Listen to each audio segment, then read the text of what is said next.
Hi guys, today I want to share with you how to put a corporate wellness program that will be best for your employees. Do you ever feel like your employees are just clocking in and then leaving work after, Groundhog Day all over again? They're just working, going through the motions, very monotonous work, company morale is low, there's not much employee engagement. Well, here are some tips on how we can engage your employees through our corporate wellness program. I'm going to share my experience since 2007, all right, and working with multinational companies improve their corporate wellness program so that their employees are more engaged. Hi everyone, my name is Jose Villablanca, the founder and CEO of HoliFit, which is an employee engagement company. We've been around since 2018. We do things like sportsfests, team building, and corporate wellness and preventive maintenance for your corporate gym if you have one. So that's essentially what we do. We engage employees through wellness programs. Me personally, I've been a personal trainer since 2000, that sounds redundant, 2007, all right? Most of which was in Canada. And then in 2017, I decided to move back to the Philippines and try out my luck here. Thankfully, it's worked out well. And I have numerous clients, BPOs, really, for the most part. So other clients as well that have been trusting us since 2018. So I'm going to share what has worked for us so that you can apply it, what has failed for some of our clients, which we stopped doing so you don't have to go through them.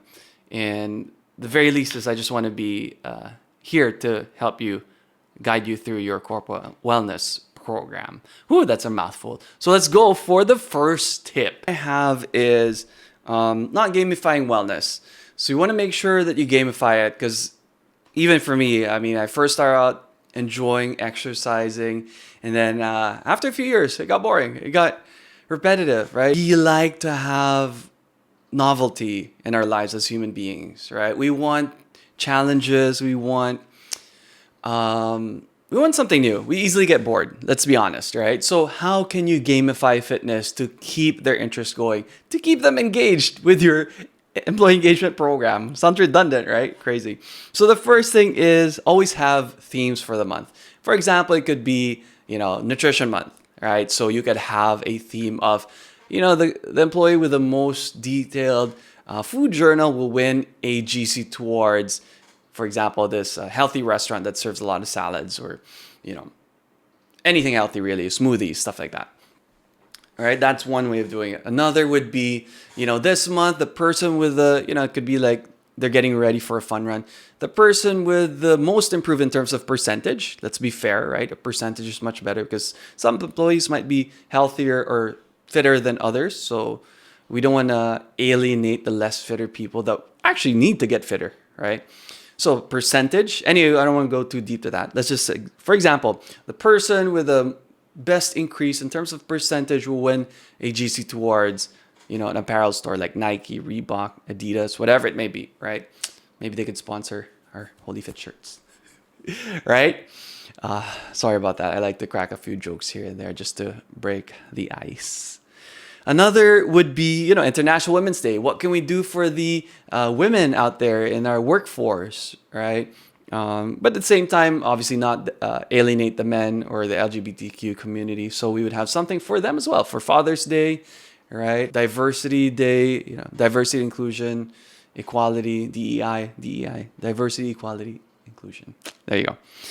All right. Next would be have corresponding prizes for the engaged employees. So sorry, I got ahead of myself, right? So if it's nutrition month, then have like a GC as for the winner, right? So the action would be food journal, right? The most detailed food journal.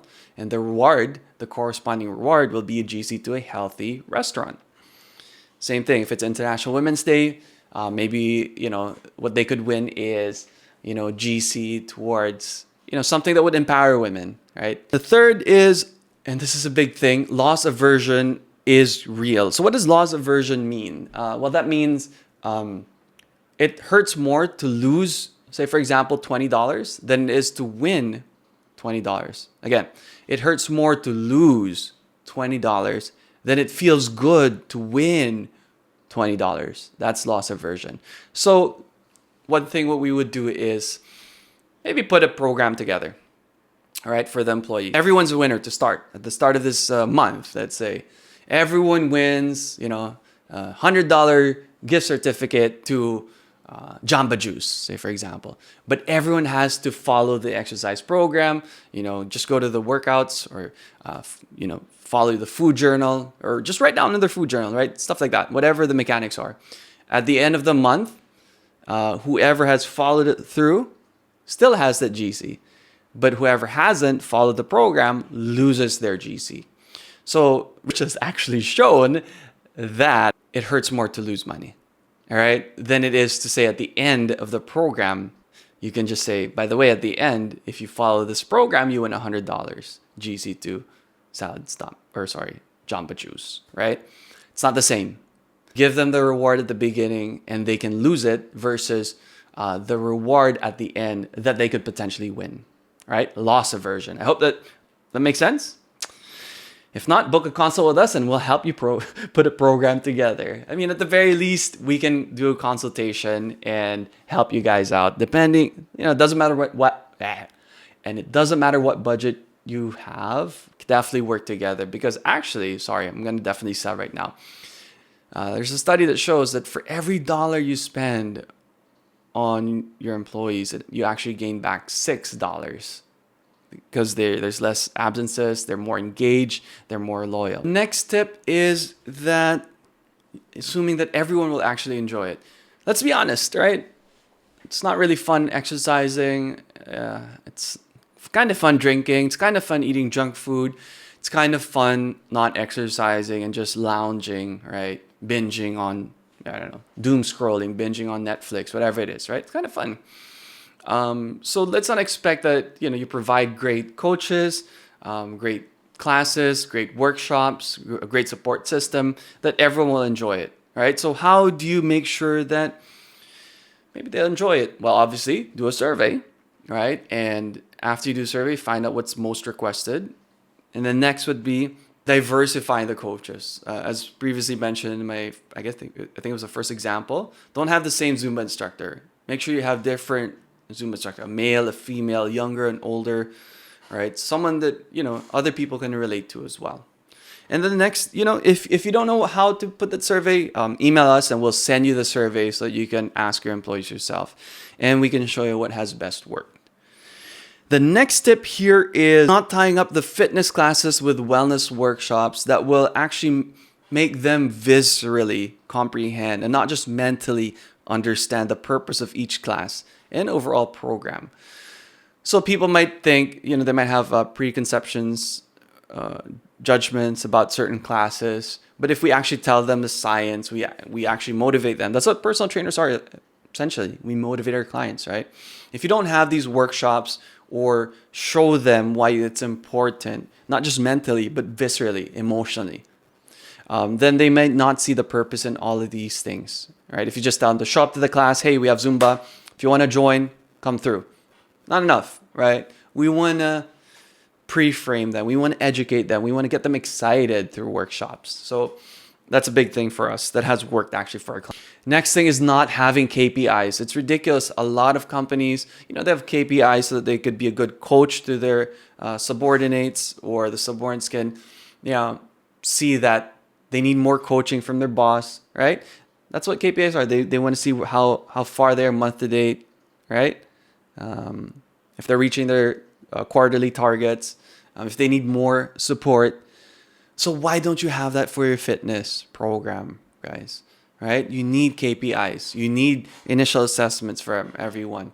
Could be just like an APE, but more towards fitness. And then every month a reassessment, or depending on your budget, every quarter there would be reassessments. Like, you don't just start a program because without any data, right? Because what you don't measure doesn't get improved upon, right? What gets measured gets done. So highly, highly, highly recommend having KPIs for your fitness program for every employee. Ready? So that's pretty much it, guys. Those are the best tips that I can think of since doing this. Those essentially, guys, are the tips that I have. Been doing this since 2018. I hope that has helped. If you have any other questions, if you have any other topics about employee engagement, specifically under wellness, please do send us an email. reach out. We'd love to make more content like this and help you guys reduce stress at the workplace and increase productivity. Thanks for watching, guys. I hope to see you at the next video.